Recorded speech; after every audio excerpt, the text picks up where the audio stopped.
میدونستی شما اگه بهترین آدم دنیا رو هم داشته باشی، همیشه بخشی از ذهنت صرف فکر کردن به انتخاب‌های از دست رفته و یا گزینه‌های دیگه میشه.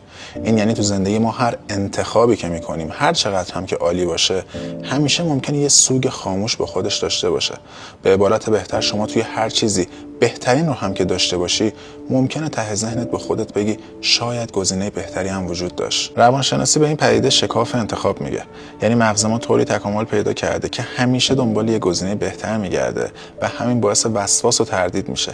از طرفی احساس رضایت ما مدام تهدید میشه و حتی وسط خوشبختی ممکنه یه سوگ پنهانی سراغ ما بیاد که نکنه گزینه‌های دیگه خیلی بهتر بودن و همین باعث میشه خیلی از افرادی که شریک عاطفی خوبی دارن با اولین نقصی که از اون میبینن دنبال گزینه‌های دیگه میرن، چون احساس میکنن شاید گزینه‌های دیگه بهتر باشه.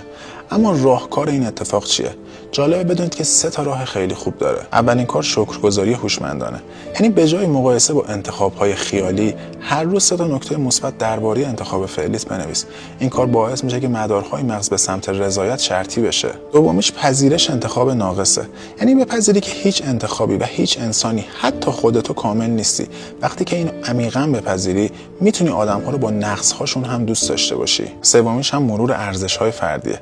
یعنی شما باید ارزش‌های خودت رو مشخص بکنی و بر اساس اون ارزش‌ها انتخاب بکنی و بعد از اون اجازه ندی که ظاهر انتخاب‌های دیگه تو رو وسوسه بکنه.